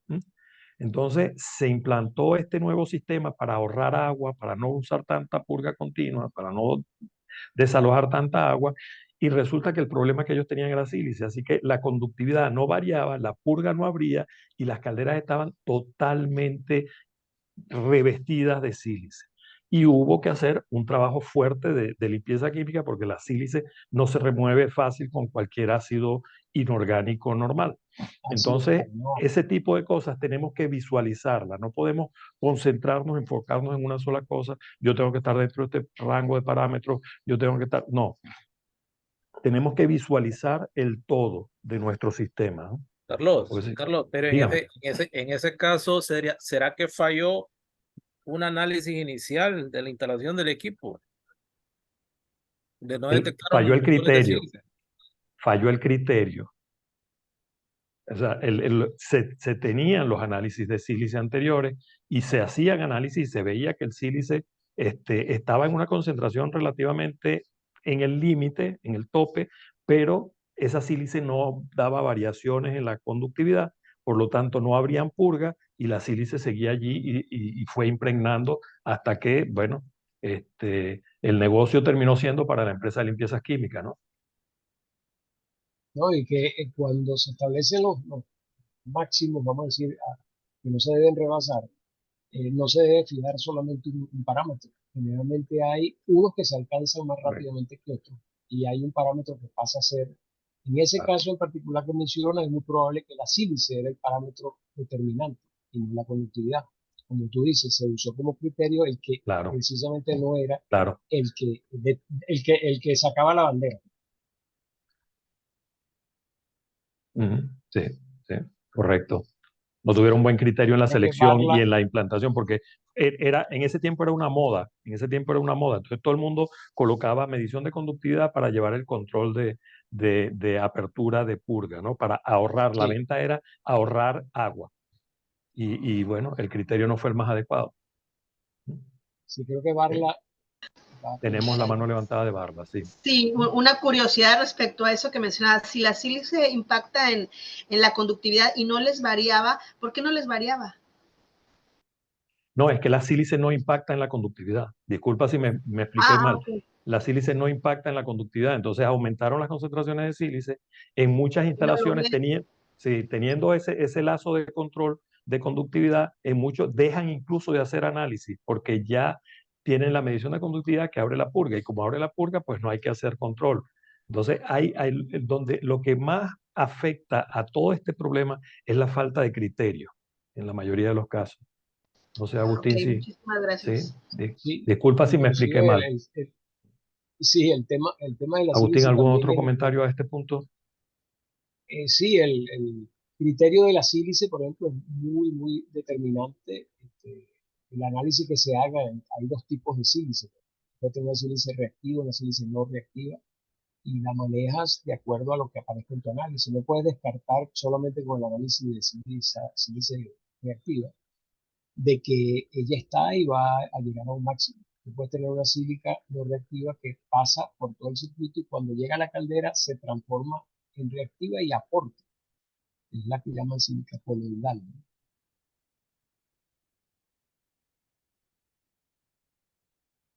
Y habría que incluir esos análisis de sílice coloidal, porque incluso dependiendo de la temporada del año, cambia la cantidad de sílice coloidal que viene en mi agua de alimentación. Sí, sobre Entonces todo tenemos que en el también nosotros... pretratamiento. Correcto. Entonces tenemos que atender esas variaciones que dependen de la temporada, del clima, para que veamos que incluso el clima puede afectar la calidad del agua que estamos manejando. Y eso normalmente no se toma en cuenta, ¿no? No sé si Barla tiene algún otro comentario, algún otro aporte. No, disculpa, dejé la mano levantada, gracias. No te preocupes. Pasamos a la siguiente pregunta. Sí. ¿Cuál es la importancia del monitoreo? Justo yo creo que ya comenzamos a tocar el tema, pero ¿cuál es la importancia del monitoreo y los controles del tratamiento químico, Agustín? Sí, definitivamente yo los enumeré alrededor de 7 criterios, pero creo que son los que abarcan más o menos la importancia que le damos a este monitoreo y control. Primero, yo considero que se debe verificar que se mantienen las condiciones operacionales establecidas para el sistema de generación de vapor y condensado de esa instalación. Segundo, verificar que el sistema de dosificación de químicos esté operando eficientemente. Eso es algo que debe ser revisado periódicamente y darle la importancia que realmente tiene. Verificar que el programa de purgas continua y de fondo están operativas y sobre todo que se está cumpliendo. Es un trabajo de hormiguita, de seguimiento. Muchas veces evaden las purgas por el lugar donde hay una fuga de vapor, o no quieren llegar hasta allá por riesgo, o no está bien iluminado esa zona. Hay que verificar que se está cumpliendo. Cuarto, seguimiento a las planillas de control, yo las llamo mapa de vuelo, que me determina dónde estoy parado dentro de mi área precaldera, caldera y postcaldera. Que estén siendo alimentadas con datos confiables, que también es normal conseguir, no debería uno conseguir el cabalgamiento de los recolectores. Estamos en un tema de responsabilidad, de ética, todo, pero existe, de que vuelan, ¿no? Sí. Que sean exactos y que responden a los análisis establecidos en los normas. Quinto, revisión del libro diario para asegurar que existen acciones correctivas ante las desviaciones. Sexto, seguimiento a los consumos de productos, desviaciones referentes a los consumos teóricos y su impacto sobre los costos diarios, semanales y mensuales. Y por último, la vigilancia permanente de que nos mantenemos entre las normas ASME y ABM. En cada reunión donde uno asiste a los diferentes departamentos, mostrar sus planillas, uno como asesor o como representante de la tecnología que están aplicando allí. Uno del lado acá del escritorio lleva también su carpeta, lleva su computadora con toda la información que respalda lo que se está haciendo, la graficación de esos parámetros y poder verificar dónde está la desviación y de dónde viene el origen del producto. Creo que estos 7 aspectos deben ser considerados para lo que es el monitoreo y control. Yo, Agustín, me atrevería a añadir algo más allí, y es que hay mucha gente que se confía, usuarios de caldera que se confían, como yo le estoy dosificando un químico, yo no tengo que preocuparme. Y no tienen un mínimo de control diario, digamos, de esa calidad del agua, de ese químico que estoy dosificando, no se hace. O sea, sencillamente ahí está la bomba dosificando, así que yo no me tengo por qué preocupar. Él está haciendo su trabajo, o sea, está delegando en el químico que él inteligentemente va a hacer su trabajo. Y consigo, cuando hago análisis de falla, consigo incluso hace pocos meses, me ocurrió o conseguí un caso que hacían una vez al mes el análisis químico del agua. Entonces me enseñan fotos, me dicen, Carlos, mira el problema de corrosión que tenemos. Definitivamente es el químico que estamos usando, porque una vez al mes, cuando hacemos la muestra y cuando tomamos la muestra y hacemos el análisis, todo sale bien. Y yo me quedé congelado. Yo dije, no, ya va, repíteme eso. Una vez al mes tomas muestras. Sí, cuando viene la persona que nos vende el químico, él viene con un laboratorio portátil y hace los análisis. Y entre tanto no hacen nada. No. Era una planta que producía salsas de tomate. Y entonces yo de verdad que ese tipo de cosas, o sea, nosotros tenemos que saber en dónde estamos, cuáles son nuestros potenciales contaminantes, qué análisis tenemos que hacer, porque no en todos sitios a lo mejor hay que hacer los mismos análisis, sobre todo el condensado que retorna. Entonces, ese tipo de criterio, de falta de criterio, es impresionante. Yo creo que ese es un punto muy importante aquí, y es que nosotros debemos hacer análisis, debemos hacer acciones correctivas, abrir purga o aumentar algún químico que haya que dosificar, y 1 hora después, 2 horas después, volver a tomar la muestra para ver si se corrigió el caso, no esperar al día siguiente para volver a hacer el análisis, ¿no? Ese tipo de criterios son los que, vamos a decir así, nos dan más trabajo a los analistas de falla, porque realmente no hay un control químico en esas condiciones. No sé, ¿qué opinas tú? Sí, de acuerdo, 100%. Ya. Y Carlos, dependiendo del tipo de proceso también. Eso mentira, hay Carlos, unos procesos que son quiero eh, apoyar tu comentario, Carlos. más estrictos. Eso también se Sí, da cuando el analista tiene un día específico de llegada y el operador ya sabe qué día va a llegar. Para el día que llegue el analista, los parámetros también, porque sabe que van a evaluar el operador y el resto de la semana. Por eso hay que estar cambiando los días de visita. Así, así así es. es, así es. Luis Albino, Luis tiene la Albino, mano levantada. Ujú. Sí, Luis Albino desde República Dominicana. hola Luis, Bienvenido. bienvenido. Para el caso de las termoeléctricas, en el caso de las calderas acuatubulares, si se hace ese tipo de análisis mensuales, como se mencionó anteriormente, creo que sería fatal porque acabaría con las Claro. calderas. Sí, sí, no, y Sí, a sobre Luis, todo es fatal para todo tipo de caldera. Disculpa, Agustín. sí, sí, Sí, en esta área de caldera, a medida que sube, que aumenta la presión a la que yo estoy usando mis equipos, sea baja, media o alta presión, como el caso de la termoeléctrica, definitivamente allí se vuelve más estricto la calidad de agua, se vuelve más estricto el seguimiento y los parámetros que queremos mantener. No sé qué están usando ustedes allí en esta termoeléctrica, si es el control todo volátil, es de minas, usando aminas para control de pH, pero definitivamente los parámetros deben ser vigilados con mucha rigurosidad. Sí, para nuestro caso utilizamos amina para el control de pH y los parámetros son muy, muy vigilados. Sí, claro. claro, Me tiene que imagino ser. que como Tiene que ser. termoeléctrica debe, sí, disculpa Luis, Agustín, como termoeléctrica deben tener incluso monitoreo continuo, ¿no? Sí, tenemos el monitoreo continuo. Gracias, Luis. Max Guerrero. Max Guerrero tiene la mano levantada. Max, Está sin micrófono. está sin micrófono, Max. Bueno, no sé si hay algún otro aporte, algún otro comentario a lo que ya hemos conversado en el día de hoy. Eh, Jesús Vargas tiene mano levantada. Sí, señor. Buenas noches, mayor. Buenas Buenas No sé noches. si noches.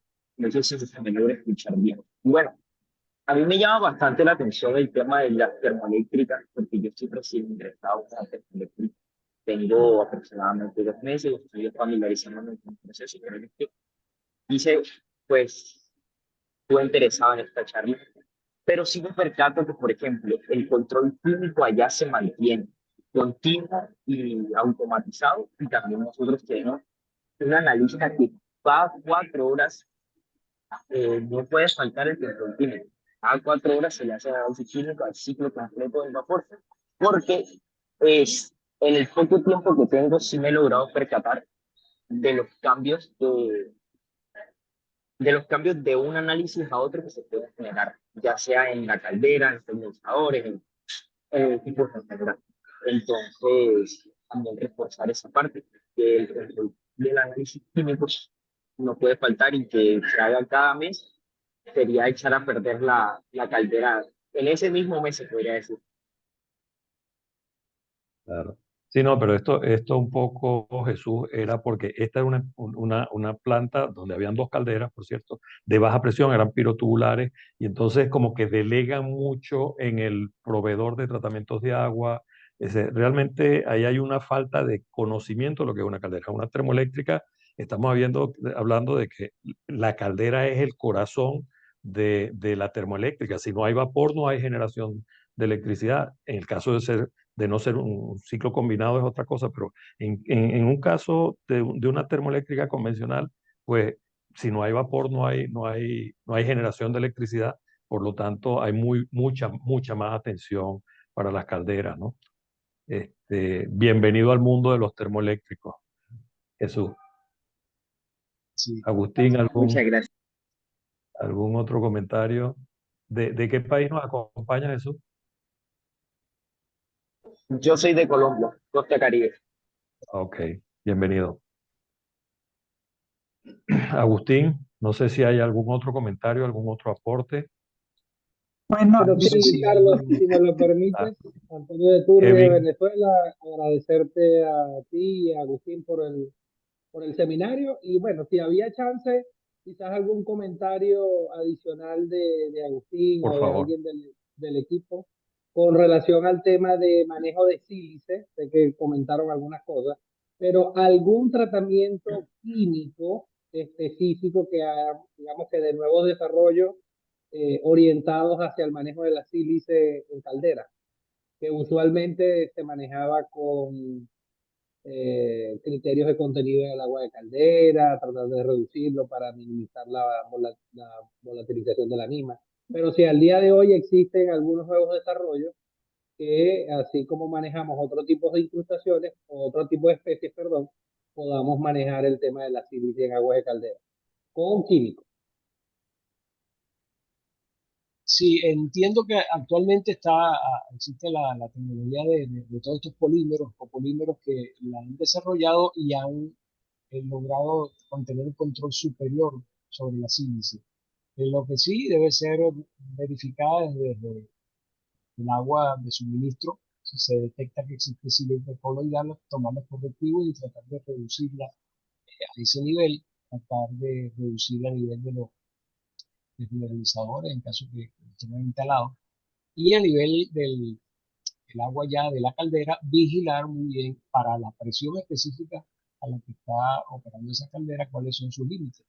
Pudiera que estas tecnologías nuevas de tratamiento permitan que suba un poco el nivel, sea más elevado el techo, para que pueda operar sin riesgo. Pero lo que sí, el descuidar la sílice implica tener problemas, dolores de cabeza muy serios, porque cuando entramos con las limpiezas tradicionales, con los ácidos tradicionales para poder removerla, allí no hay manera de hacerlo. Prácticamente como si no hubieras agregado. Son criterios y un procedimiento de limpieza un poco más complicado y con formulaciones que probablemente incluyen difluido de amonio. Sí. Aprovecho ahí a hacer un pequeño aporte. La sílice, para mí, desde mi punto de vista, como agüero de vieja época, no de los actuales, hay un punto muy importante. Para mí, el mejor aliado para controlar la sílice es la purga continua o la purga de superficie. Pero hay que tener en cuenta algo, y hablando otra vez en el tema de la correlación entre los diferentes parámetros. Para una presión dada, la variación en el pH del agua nos va a cambiar la cantidad de sílice que se puede evaporar, que se puede ir disuelto en el vapor. Y lo voy a ver en los álabes de la turbina. Después, cuando haga la parada de mantenimiento, voy a conseguir que en la etapa de baja presión tengo sílice incrustada en los álabes. En cambio, en la de alta no, porque a esa presión todavía el sílice está disuelto. Entonces, yo tengo que visualizar la concentración de sílice, tengo que llevar control sobre la purga y verificar cuál es el pH a esa presión, porque ahí es donde yo voy a tener la posibilidad de contaminación del vapor con sílice, ¿no? En muchas instalaciones se ha tomado la decisión desde hace varios años de no llevar el control de no llevar muestras de vapor saturado, porque ya se hace la muestra de vapor producto a la salida de los sobrecalentadores. Nosotros tenemos que seguir haciendo control de vapor saturado y vapor sobrecalentado para ver qué se está arrastrando del domo superior de mi caldera hacia los sobrecalentadores. Entonces, tenemos que seguir, yo considero que esto es un tema que hay que fortalecer mucho y tenemos que seguir pensando o visualizando cómo se relacionan todos los parámetros con los demás, ¿no? Eso creo que es un punto muy importante. O sea, Agustín, si Sí, tienes... fíjate, Carlos, que a nivel de la sílice, fíjate que hay un comportamiento hasta una presión más o menos de 600 psi, donde de ahí en adelante comienza el riesgo de volatilización. Ya no es un tema de que Sí, se va por arrastre, sino que volatiliza. Es un fenómeno sí, sí, se diferente a lo que disuelve, estamos. Sí, se exactamente. disuelve. Sí. Sí, correcto. Tenemos mano levantada de Kevin Hernández.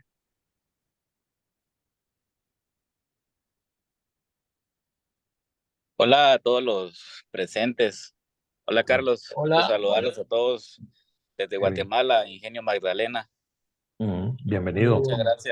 Muchas gracias por la invitación a este curso. La verdad enriquece bastante mucho volver a actualizar y ver a tantos interesados en el tema.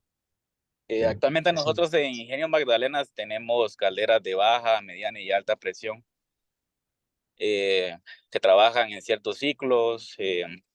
Ya tenemos calderas de más de 20 años de trabajar con ellas, pero de los 10 años que he trabajado con estas calderas, la recomendación más grande que yo le doy a todos es lo que comentaba Carlos, de revisar siempre los criterios. Ahí sí que los criterios es lo más importante y siempre apegarse a un buen proveedor de producto químico que también enriquece todo ese tipo de información, ¿verdad? Entonces, y otro punto muy importante también que mencionaban, el tema de la sílice. Nosotros lo manejamos con un buen régimen de purgas, tanto en el ingreso de la caldera o cuando está operando la caldera y también cuando sale la caldera, ¿verdad? Entonces, sí, en reiteradas ocasiones hemos recibido algunos proveedores que nos ofrecen productos químicos para manejar la sílice, pero es algo que no se acepta, ya que no hay mejor cosa que un buen régimen de purgas para poder trabajarla, ¿verdad? En este caso. Entonces, otro punto muy importante es revisar los equipos cuando salen de línea, hacer un buen acondicionamiento de los equipos cuando vayan a salir de línea para poder sacar el hierro, porque también este tipo de calderas, cuando ya generan demasiado tiempo, cuando están trabajando mucho tiempo, pues tienen bastante acumulación de hierro, cobre. Entonces, la salida de línea de estos equipos es muy importante, ¿verdad? Porque esa acumulación, ustedes pueden estar trabajando la caldera con unos buenos parámetros, pero cuando salen de línea por la propia operación y mantenimiento de los equipos, si no salen bien de línea, no hacen un buen régimen de purgas, estas se terminan acumulando y se terminan pegando en las turbinas o en los equipos donde ustedes lo estén utilizando, ¿verdad? Y la revisión también rutinaria de las turbinas y de los equipos para que ustedes puedan encontrar hallazgos y poder hacer reclamos, ¿verdad? Pero bueno, ese es nuestro aporte de parte de Guatemala y muchas gracias, Carlos. Ya saben que aquí te Kevin, esperamos. no, muchas gracias por acompañarnos. Gracias, Así Kevin. será. Pronto. Gracias, Kevin. Tenemos la mano levantada de Mario Sosa. Mario Sosa. Sí, buenas noches. Buenas noches, De Mario. Jaguarenes y Guatemala, es una termoeléctrica. Vale. Yo diría, aportándolo el tema del sílice, yo diría que hay un mejor amigo todavía que las purgas. El mejor amigo es la planta DM. Si logramos nosotros sacar esa agua con menos de 10 ppb, vamos a lograr purgar menos, lo que significa tirar menos dinero en producto caliente, ¿verdad? Un producto que ya llevó una inversión de llevarle esa temperatura. Entonces, creo que Así es. sí, el enfoque debería ser en la planta desmineralizadora para Correcto. poder lograr bajos niveles ¿cómo se llama? De sílice en el De domo sílice. y lograr ciclar más. Sí. ¿Verdad? Entonces, pareciera que la inversión es muy alta a nivel de planta desmineralizadora, pero se paga, porque, como les digo, vamos a dejar de purgar agua caliente, que ya tiene un costo, y vamos a aumentar los ciclos en el tambor. El otro tema también Es correcto. con los polímeros de sílice, el problema que tienen es de que aumentan la conductividad catiónica, entonces también no es aceptado a nivel de parámetros EPRI. Entonces, Sí, cuando la también presión es muy alta, claro. Sí, cuando la sí, presión es muy nosotros alta, trabajamos sí. a 2000 PSI.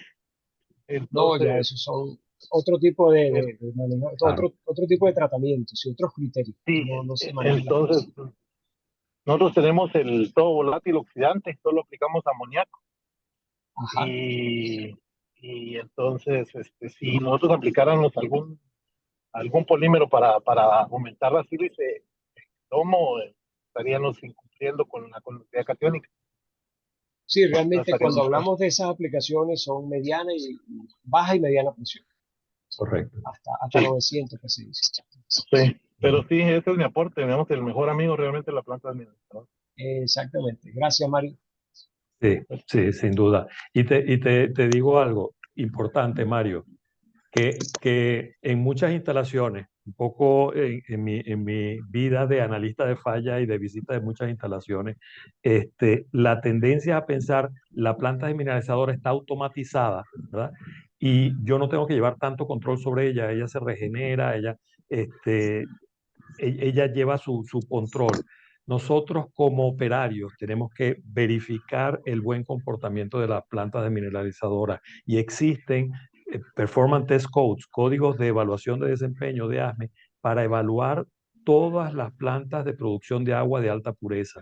Entonces, tenemos que conocer nuestro sistema, conocer sus limitaciones, saber que incluso esas resinas de intercambio se van degradando, van absorbiendo hierro, se van envenenando, van perdiendo rendimiento y hay que necesariamente tomar muestra, evaluar en qué condiciones está, se fracturan con las regeneraciones y llevar ese monitoreo para saber cuándo hay que reemplazar resina, cada cuánto tiempo debo yo hacer la regeneración, qué muestra, o sea, porque muchas veces nos confiamos. El problema es que como yo tengo una desmineralizadora, ya no me tengo que preocupar más.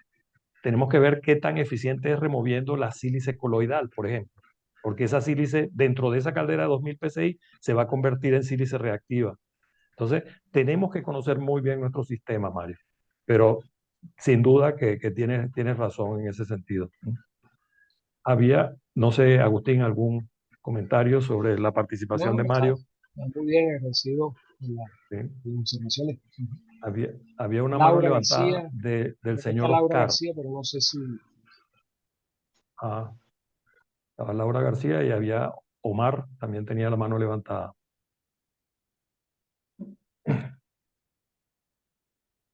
¿Será que ya hicieron la pregunta que pensaban hacer? No sé si hay algún otro comentario, algún otro aporte. Ya este webinar, este conversatorio, en principio lo completamos, no sin antes invitarlos a ver los próximos webinars. El ingeniero Orangel Anaya, que nos va a hablar de sistemas de refractario el día 13 de septiembre. Ingeniero Guillermo Molina, que nos va a hablar de sistema de seguridad y control de caldera el día 28 de septiembre. No sé si aún está por allí Oscar, que tenía la mano levantada. Entonces, bueno, no me queda otra que darle las gracias. Don Sí, Carlos, disculpe, dígame, solo que no quiero Caterina. que esto termine con un error. Encontré el boletín de producto que nosotros desarrollamos y definitivamente, bien, es un producto diseñado para prevenir la corrosión de las tuberías de conducción de vapor. No contiene aminas y está aprobado por FDA, sección 21, SFR 173, 300 días y es un producto con certificación de NSF. Categoría G6, solo porque en algún momento dije que es aminas, ¿verdad? Pero no contiene aminas. Bueno, Ya. muchas gracias. Gracias por la aclaratoria. Gracias por tu aporte. Entonces, Agustín. No, gracias por la participación y gracias por los comentarios que han estado apareciendo allí. De la gente, muchos se han ido retirando, pero han dejado sus comentarios muy positivos. Se los agradecemos altamente. Sí, definitivamente fue un webinar muy bien acompañado. Tuvimos sillas llenas, no Sí. casa llena. Y puntualitos, me encantó. Sí, todos muy puntuales. Por allí lo comentaron que la puntualidad les había gustado. Sí. Así nos permitió hablar un poco más, hacer este conversatorio un poco más extenso. Yo, bueno, tengo que darle las gracias a Agustín por haber aceptado. Los vuelvo a invitar a que a los próximos webinars los animo. Ya hemos tenido 2 bootcamps y viene uno sobre flexibilidad de tubería para los días 4 y 8 de septiembre, y el de Agustín. Agustín nos va a estar acompañando del 18 al 22 durante toda una semana. Vamos a estar Claro, ¿en qué horario estamos intercambiando. ahí? ¿En qué horario Ahí estamos ahí? estamos hablando de mañana, de la mañana. Es 8 de la mañana, hora Costa Rica. A 11 de la mañana. 11, 8, 9, 10. 11. No, son 10 3 de la horas. mañana. 10, En no, el caso de Venezuela son 2 horas más. 2 horas. Las 10 de la mañana, correcto. De 10 a 1 de la tarde. Son 3 horas. Son Sí, 3 de horas, 10 a pues son 1. 15. De 10 a 1. Hora de Sí, Venezuela, exactamente. correcto. Bueno, Bueno, gracias entonces, Nuri, gracias Dani, que también estuvo conectada por allí. Creo que Agustín Siempre a la orden. intentó, cuando Agustín hizo el intento ya iba a más de 100 personas, o sea que no pudo entrar. Hizo el intento.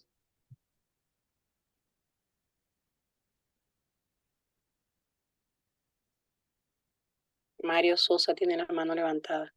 Ah, sí. O a lo mejor olvidó quitarlo. Mario. Sí, perdón, volví a quitarla. Ah, ok. Ah, Gracias Mario nuevamente por tu aporte. ok, está bien. Bueno, muchas gracias a todos. Muchas gracias, Agustín, por tu tiempo, por compartir con todos nosotros. Está José Lubbi.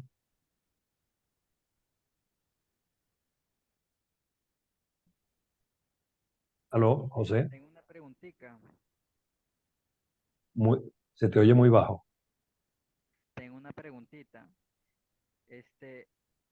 Aquí los proveedores en mi país, o sea, en mi empresa, solamente usan un antiincrustante y un antioxidante.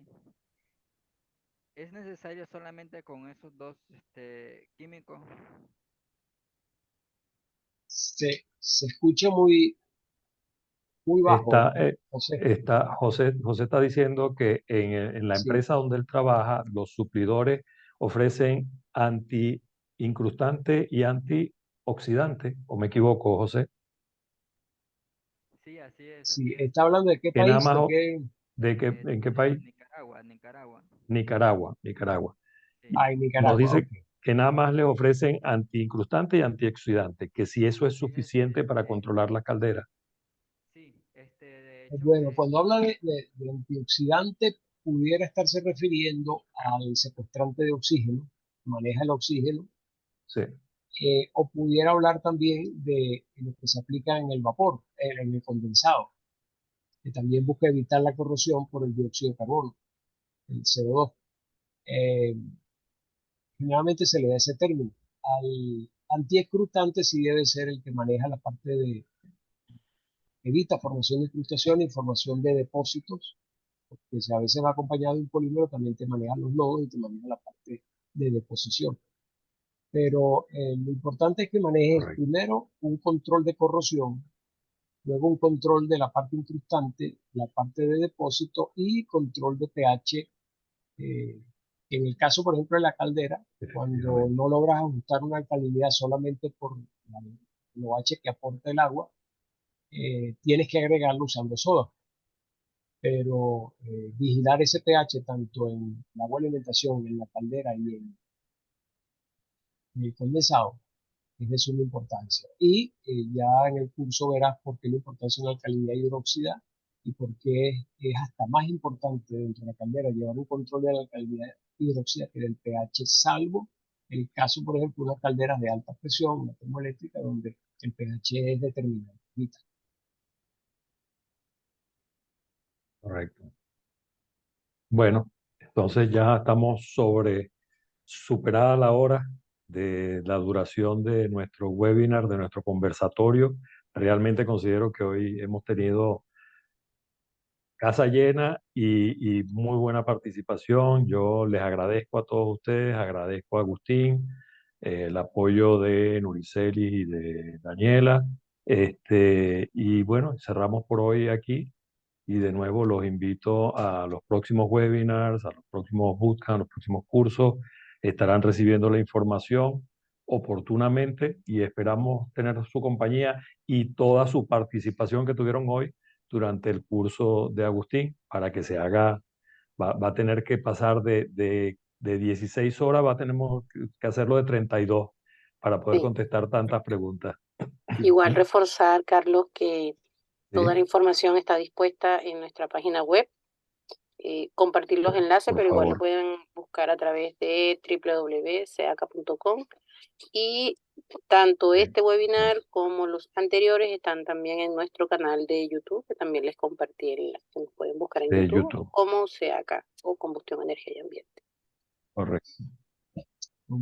Sí, Correcto. agradecido a todos nuevamente por sus comentarios, su participación, su entusiasmo y bienvenidos al mágico mundo del agua. Realmente no se van a arrepentir. Ya tenemos cómo defendernos. Muchas gracias, Carlos. Así es, Muchas así gracias, es. Agustín. Qué bueno Bueno, verte de nuevo. Gracias muchas Por gracias. nada, fueron 2 igualmente, horas. Mario. Fueron 2 horas. Les agradezco mucho su tiempo. Gratis Sí, y sí, estaremos en señor, sí, contacto. señor. Muchas gracias. Bueno, Vamos a Muchas la gracias. orden. vale. Bueno, hasta luego. Hasta luego. Luego.